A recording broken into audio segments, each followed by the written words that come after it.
নূর education Bangla চ্যানেলে আপনাদেরকে স্বাগত জানাই। আজকে আমরা নাউনের ব্যাপারে জানবো। আজকে মোস্ট ইম্পর্টেন্ট ক্লাস। নাউন কাকে বলে, ইহা কয় প্রকার ও কি কি, প্রত্যেক প্রকারের সংজ্ঞা সহ উদাহরণ দেখব আমরা, ঠিক আছে? তাহলে নাউন কাকে বলে জেনে নিই একটু। নাউন যে শব্দ বা ওয়ার্ড যদি কোনো ব্যক্তি, বস্তু, স্থান, প্রাণী, পদার্থ, গুণ বা অবস্থার নাম বোঝায় তাকে নাউন বলে। তো নাম বোঝাবে, কার নাম বোঝাবে?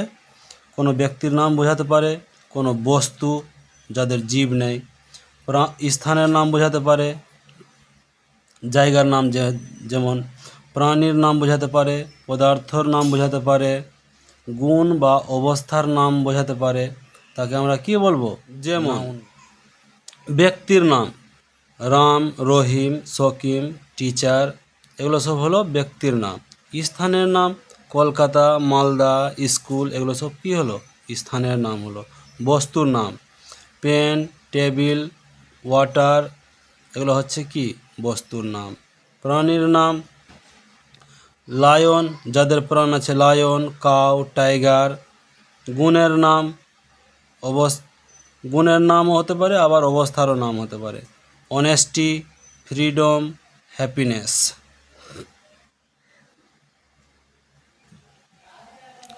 নাউনের প্রকারভেদ। নাউনকে প্রধানত দুই ভাগে ভাগ করা যায়। কনক্রিট নাউন, যা দেখা যায়, ছোঁয়া যায় বা অনুভব করা যায়, যেমন মানুষ, বই, এগুলো হচ্ছে কনক্রিট নাউন। অ্যাবস্ট্রাক্ট নাউন কোনটা হলো? যা ধরা বা ছোঁয়া যায় না, শুধু অনুভব করা যায়, যেমন দয়া, সত্যতা, এগুলো জিনিস কি? অ্যাবস্ট্রাক্ট নাউন হলো। ছোঁয়া যায় না, ধরা যায় না, কিন্তু অনুভব করা যায় এগুলো জিনিস, দয়া, সত্যতা। আবার সাধারণভাবে আলোচনার সুবিধার্থে নাউনকে 5 ভাগে ভাগ করা যায়।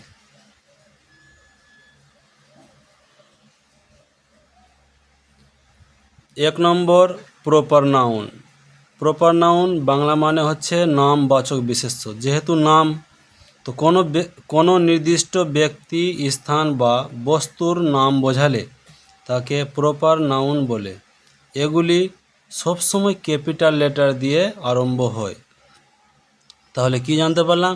যে প্রপার নাউন কোনো ব্যক্তির নাম, স্থানের নাম বা বস্তুর নাম বোঝাতে পারে নির্দিষ্ট করে। আর প্রপার নাউন ক্যাপিটাল লেটার দিয়ে শুরু হবে। যেমন উদাহরণ দেখে নাও, Kolkata is a big city. কলকাতার কে, এখানে বড় হাতের লেখা থাকবে, হাতের লেটার থাকবে। উদাহরণ, Kolkata is a big city. Kolkata নির্দিষ্ট শহরের নাম। আর কলকাতার প্রথম লেটারটা কে, বড় হাতের, ক্যাপিটাল লেটার। 2 নম্বর কমন নাউন, জাতিবাচক বিশেষ্য।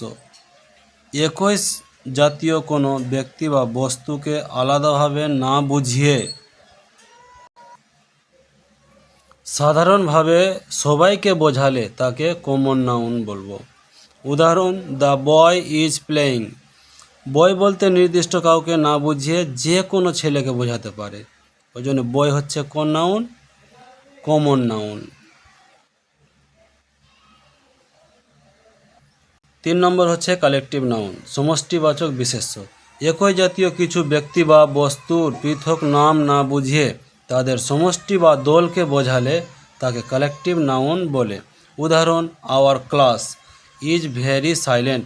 এখানে ক্লাস হচ্ছে কালেকটিভ নাউন, কারণ সমষ্টিবাচক, কিছু স্টুডেন্টের সমষ্টি আছে ক্লাসে। এখানে ক্লাস মানে অনেক ছাত্রছাত্রীর সমষ্টি, তাই ক্লাসটা হচ্ছে এখানে কি? Collective noun. 4 নম্বর ম্যাটেরিয়াল নাউন, বস্তুবাচক বিশেষ্য। যেসব জিনিস গণনা করা যায় না কিন্তু ওজন বা পরিমাপ করা যায় তাদেরকে ম্যাটেরিয়াল নাউন বলে। Gold is a precious metal. এখানে গোল্ড, গোল্ড সোনা, এখানে কি করা যায় না, গণনা করা যায় না, কিন্তু ওজন বা পরিমাপ করা যায়, তাই গোল্ড এখানে হচ্ছে ম্যাটেরিয়াল নাউন।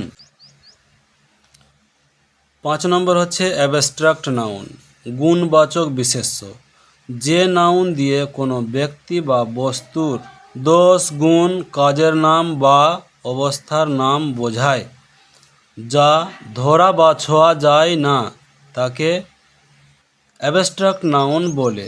উদাহরণ, honesty is the best policy, সত্যতা দেখা যায় না, শুধু উপলব্ধি করা যায়। অনেস্টি হচ্ছে এখানে অ্যাবস্ট্রাক্ট নাউন। আবার গণনার ভিত্তিতে নাউন এর প্রকারভেদ।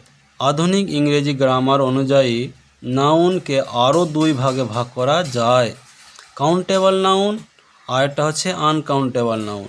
কাউন্টেবল নাউন বলতে আমরা কি বুঝি, যেগুলো যেগুলো জিনিস গুনতে পারা যায়, যাহা আমরা গণনা করতে পারি, সেগুলো হচ্ছে countable noun.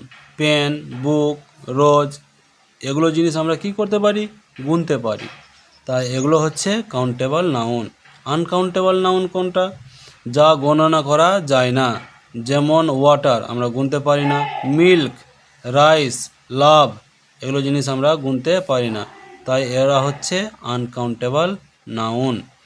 Next class pronoun coming soon.